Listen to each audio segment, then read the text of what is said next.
ሰላም ውድ ተመልካቾች እንዴት ናችሁ? እንደምን አላችሁ? አሁን ወሳኝ የሆነ መረጃ ይዤላችሁ መጥቻለሁ። ይህ መረጃ ምንድነው?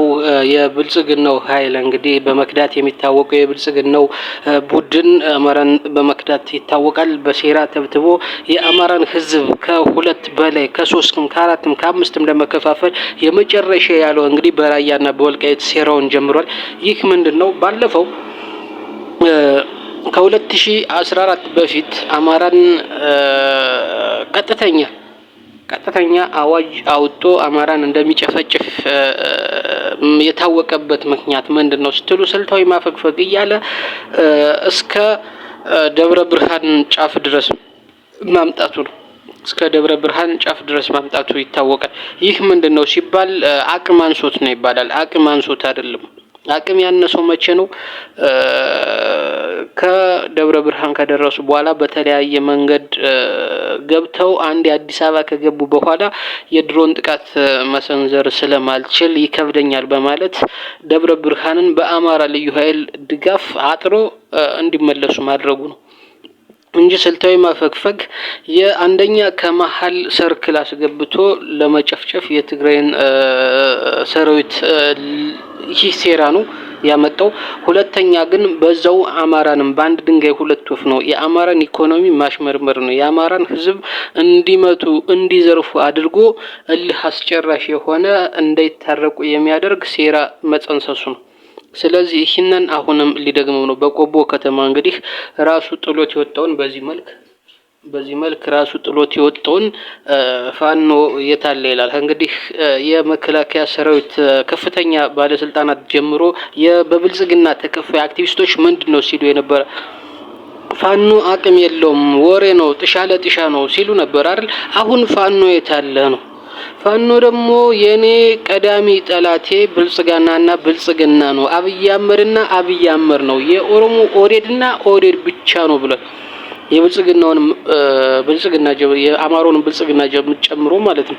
ስለዚህ ይህ በተባለበት ሰዓት አሁን ፋኖ ወደ 4 ኪሎ የሚያደርገውን እንቅስቃሴ ገጥቶ ወደ ወልቃይትና ራያ አቅጣጫ ለማስቀየር የታለመ ነበረ። ነገር ግን ፋኖ አይሰማም። አሁን እንደፊቱ ከ2013 በፊት የምትገፉት የምታስሉት ህዝብ የለም። ያ ህዝብ የለም። ያ ህዝብ መሮት ተክዶ እንደሚካድ ነገም እንደሚካድ ለወደፊትም እየተካደ እየተጨፈጨፈ እንደሚኖር ገብቶት ያኔ ወልቃይትና ራያን አስመልሼ ወደ እርሻዬ እመለሳለሁ፣ ወደ ቀን ስራዬ እመለሳለሁ፣ ወደ ስራዬ እመለሳለሁ፣ ወደ ንግድ እመለሳለሁ የሚል ወጣት ነበረ። ያ ወጣት አሁን እንደሚካድ አምኖት በሰላማዊ ሰልፍ ጠይቆ የሚታፈነው የሚገደለው አማራ አልቆም ስላለ ለአንዴና ለመጨረሻ ጊዜ በራሴ ክንድ ከዚህ መውጣት አለብኝ ብሎ ወደ ትግል ገብቷል።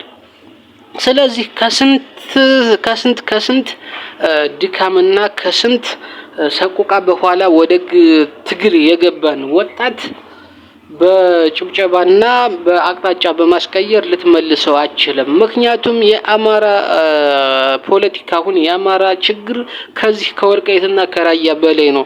እንደ ወልቃይትና ራያማ እኮ መተከል አለ፣ ደራ አለ፣ ሸዋ አለ። ስለዚህ በወልቃይትና በራያ አስረህ የምታስቀምጠውን አማራ አታገኘውም። ስለዚህ ወልቃይትና ራያንም ሆነ መተከልንም ሆነ ደራን ሆነ ራሳችን በራሳችን ክንድ አሁን አማራ ፋኖ ታግሎ ቢያስመልሰው እንኳን በህገ መንግስቱ ለአንድ ክልል ተብዬ ህገ መንግስት አልቀይርም የሚል ጨፍጫፊ አብይ አህመድ ባለበት ሰዓት አሁንም እኛ ራሳችን አማራዎች ይዘን ህገ መንግስቱን ቀይረን ለሁሉም ኢትዮጵያዊ ፍትሃዊ የሆነ ስርዓተ መንግስትን መስርተን አንድ ኢትዮጵያን ተባብሮ የሚኖርባት ኢትዮጵያውያን ተባብረው ሰርተው የሚገቡባት ኢትዮጵያን ለመፍጠር ብለን ወጥተናልና አሁን የሚመለስ የሚሸወድ አማራ የለም። ስለዚህ ሁሉም አማራ ይህን ትግል በዚህ መሰረት ተረድቶ የተቻለውን ድጋፍ እንዲያደርግ ጥሪ አስተላልፋለሁ። አመሰግናለሁ።